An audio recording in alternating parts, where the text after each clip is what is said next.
I'd like to start tonight with a few lines from a poem by John Crum, who's an Anglican priest, theologian, and poet.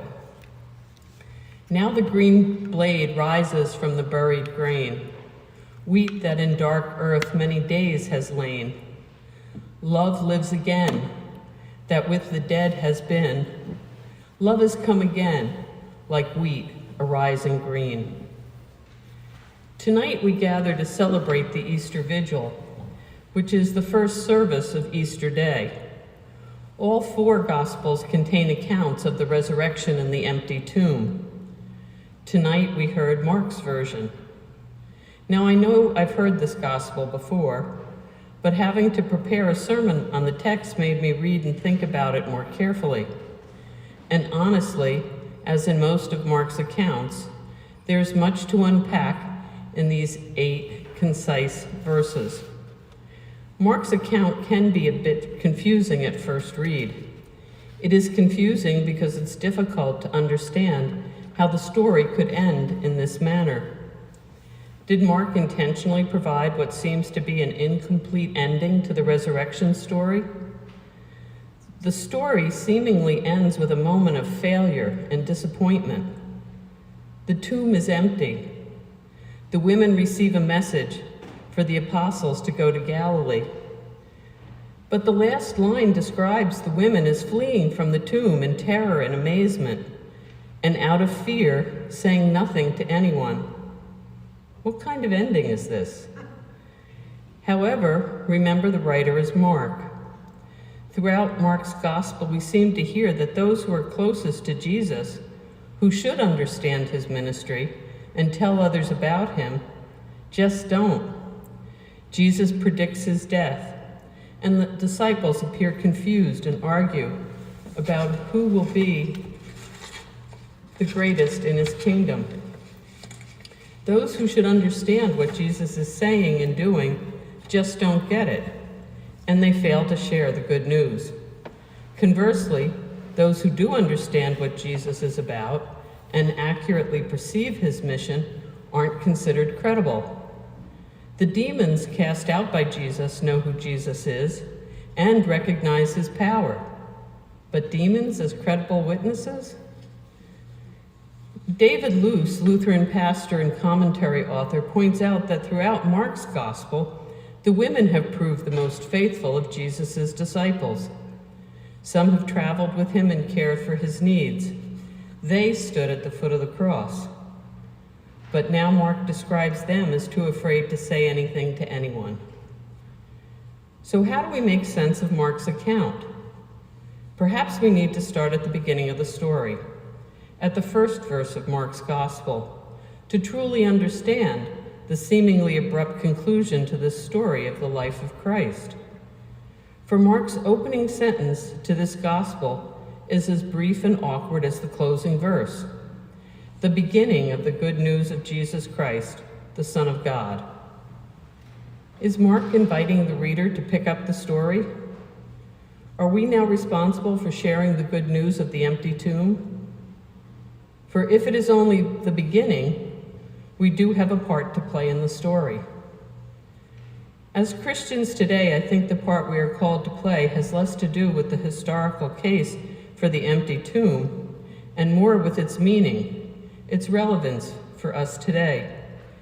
Jesuit New Testament scholar Gerald O'Connell frames the issue in the following manner.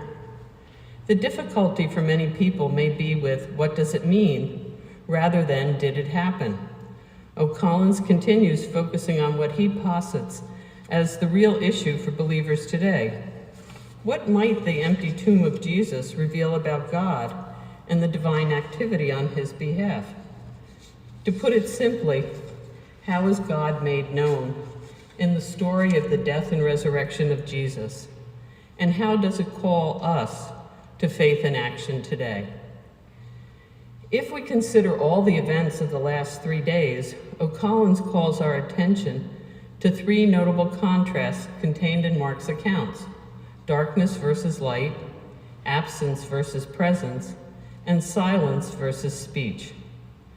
We have the darkness of the garden, the darkness enveloping the earth at the crucifixion, and the darkness of the tomb, contrasted with the risen sun that accompanies the women to the light-filled tomb. The first revelation we are given is that God overcomes darkness and death. God is able to bring about what is not humanly possible, opening the tomb, which was a source of worry for the women, and raising the dead. The second contrast, absence versus presence, occurs when the women enter the tomb.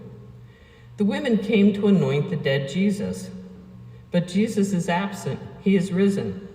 Instead, they encounter a young man dressed in a white robe sitting on the right. Jesus' presence is made known through this angelic messenger. The third contrast, silence versus speech, is contained in the angel's message and the women's silent response. From the description of the young man, we can assume that he is an angel. Shiny white robes are the traditional clothing of heavenly messengers. O'Collins calls our attention to the manner in which the message is delivered by the young man. The angel remains seated and speaks with authority. This posture is in keeping with how Old Testament judgments were delivered. The women respond with amazement, alarm, which seems to be understandable and somewhat standard to a theophany, a visual revelation of the divine. The angel tries to allay their fears by reassuring them, do not be afraid, and advising them that Jesus is risen and giving them a message for the apostles. So the encounter ends with the amazing but confident words of the angel, contrasted with the silence and flight from the tomb of the women. So how are we to interpret this ending? Some commentaries suggest that Mark's account ends with human failure and collapse. Pastor Luce sees it as a call to action for the followers of Jesus today. The Jesuit scholar O'Collins suggests that we need to more closely examine the behavior of the women in the account. He notes that the women remained true to Jesus to the end, even coming to the tomb to complete the required burial rites. He suggests a careful reading of the entire Gospel of Mark demonstrates that over and over the response to what Jesus says and does is met with alarm, silence, fear, amazement, and even terror.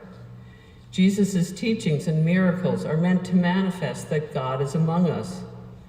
O'Collins notes that wonder, amazement, fear, terror, and astonishment are the proper human reactions to the presence and power of God. But how do we make sense of the silence and the flight from the tomb by the women? O'Collins suggests that perhaps we need to again understand these reactions as appropriate human responses. He suggests such responses are not failures of faith, but are consistent with divine revelations and manifestations. Silence, he notes, is often the initial response to a divine encounter. Perhaps we should see the initial silence of the women as temporary. The message will be delivered to the apostles, as they did eventually go to Galilee. The women's response is in keeping with the angel's message and to the climax of divine revelation, which has occurred in Jesus' resurrection.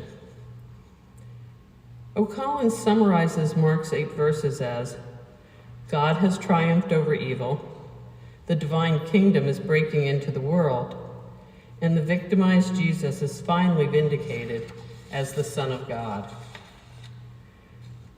Mark's 8 verses can give us much upon which to reflect. And just as the women did at the tomb, perhaps this evening we should take some time to wonder and discern what the awesome and amazing gift of the Christ resurrection means for us today. As Pastor Luce points out, Jesus' resurrection isn't a conclusion. It is an invitation. It is an invitation to continue Jesus' mission. We are still living in a worldwide pandemic. New Jersey has the highest COVID numbers in the tri-state area. We are anticipating the 4th surge of the virus. If you ever wonder why there is still so much pain, anguish, and distress in the world, It's because the work begun by Jesus has not been completed. Mark tells us it is only the beginning. We are called to continue the work with the marginalized, to comfort the sick and dying, and to work against the forces that create and perpetuate injustices.